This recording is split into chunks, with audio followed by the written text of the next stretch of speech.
नमस्कार दोस्तों, स्वागत है आपका हमारे YouTube चैनल बहुजन दस्तक में। हाल ही में सुप्रीम कोर्ट के जाने माने अधिवक्ता प्रशांत भूषण को कोर्ट की अवमानना का दोषी पाया गया है। यह मामला क्या था? उन्होंने 2 ट्वीट किए थे। प्रशांत भूषण के 2 ट्वीट द्वारा उठे इस बवाल पर सुप्रीम कोर्ट के चारों जजों Sharad Arvind Bobde, justice Arun Mishra, justice BR Gavai और जस्टिस कृष्ण मुरारी ने यह फैसला सुनाते हुए 14 अगस्त को उन्हें दोषी पाया गया है, जिसके बाद 20 अगस्त को उनकी सजा पर सुनवाई होने वाली है।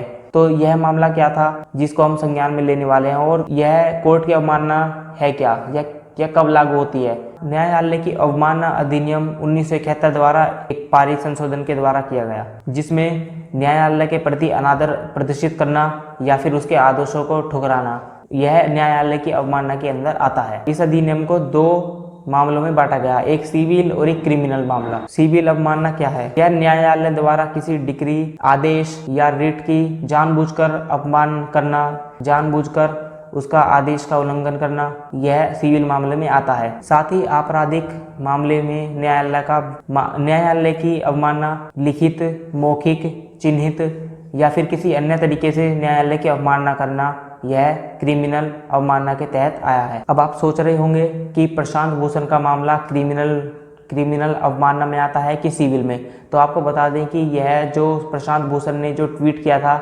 यह उनका लिखित रूप में था, तो इसके तहत इनको क्रिमिनल अवमानना के तहत दोषी पाया गया है, जिस पर 20 अगस्त को सुनवाई होने वाली है। हालांकि किसी मामले की निष्पक्ष और न्यायिक आलोचना करना तथा उस पर अपने विचार व्यक्त करना न्यायालय की अवमानना के अंतर्गत नहीं आता है। का हवाला प्रशांत भूषण पहले ही दे चुके हैं। तो अब बात करते हैं न्यायालय की अवमानना के तहत दिए जाने वाले दंड के बारे में। वर्ष 1991 में न्यायालय ने यह निर्देश दिया कि देश में किसी भी जगह लोअर कोर्ट या अपर कोर्ट में अगर किसी भी न्यायालय की अवमानना होती है तो उसका अधिकार, उसको सजा दिलाने का अधिकार सुप्रीम कोर्ट को होगा। तो वहीं भारतीय संविधान के अनुच्छेद 142 में यह प्रावधान दिया गया है, सर्वोच्च न्यायालय पर की गई कोई टिप्पणी या उसकी अवमानना करने पर सर्वोच्च न्यायालय उस व्यक्ति को या फिर समूह को दंडित कर सकता है। अब आप सोच रहे होंगे कि न्यायालय की अवमानना करने पर सजा कितनी मिलती है।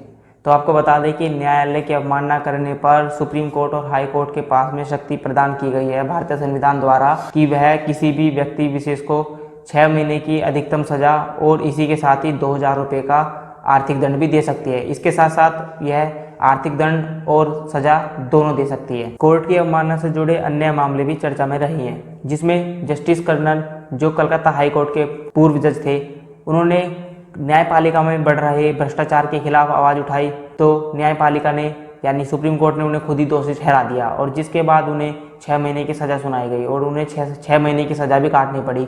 वो ऐसे पहले जज थे भारत के इतिहास में, वो पहले ऐसे जज हैं जिन्होंने कोर्ट की अवमानना के तहत दोषी पाया गया हो और अपनी सर्विस यानी कि सेवा के दौरान ही उन्हें सजा काटनी पड़ी हो। उसके बाद एक मामला और चर्चा में रहा, जिसमें 2019 में पहली बार ऐसा देखने को मिला जब सुप्रीम कोर्ट के जजों ने मीडिया के सामने प्रेस कॉन्फ्रेंस करके chief justice of India Deepak Mishra की कार्यप्रणाली पर सवाल उठाए, जिसमें justice Chelameswar, justice Madan B Lokur, justice Ranjan Gogoi और जस्टिस कुरियन जोसेफ ने इस बात पर अपना मत व्यक्त किया कि न्यायपालिका में बढ़ रहे भ्रष्टाचार, और कहा कि अगर सुप्रीम कोर्ट को नहीं बचाया गया तो लोकतंत्र नष्ट हो जाएगा। लेकिन एक स्वस्थ डिबेट के लिए बहुत जरूरी है कि इस पर सवाल करना, क्योंकि आप देख सकते हैं जब जस्टिस कर्नल ने आवाज उठाई तो उन्हें सजा का दोषी पाया गया और उन्हें 6 महीने की सजा काटनी पड़ी। लेकिन उसके बाद चारों जजों ने प्रेस कॉन्फ्रेंस करके, मीडिया पर प्रेस कॉन्फ्रेंस करके न्यायपालिका पर सवाल उठाए, तो उन्हें कोई भी सजा का प्रावधान नहीं किया गया, ना ही उन पर कोई कोर्ट की अवमानना का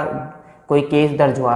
तो आप देख सकते हैं कि हो सकता है इसका एक तथ्य ये भी देखा जा रहा है कि जिसमें लोग ये तर्क भी लगा रहे हैं कि जस्टिस कर्नल दलित परिवार से आते हैं या फिर दलित कम्युनिटी से आते हैं, इसलिए उनके साथ में ऐसा सलूक किया गया।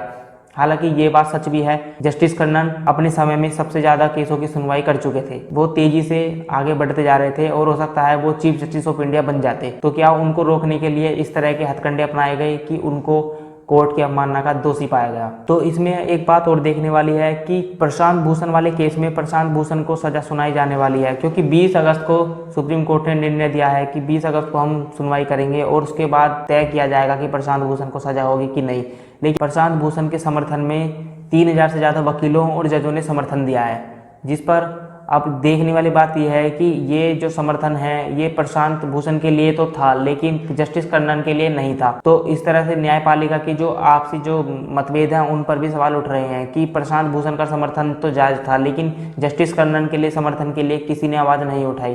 तो अब आगे देखने वाली बात है कि न्यायपालिका 20 अगस्त को क्या निर्णय लेती है। तो इससे जुड़े रहने के लिए हमारे चैनल को सब्सक्राइब करें और वीडियो अच्छी लगे तो लाइक करें, कमेंट करें और शेयर करना ना भूलें। धन्यवाद।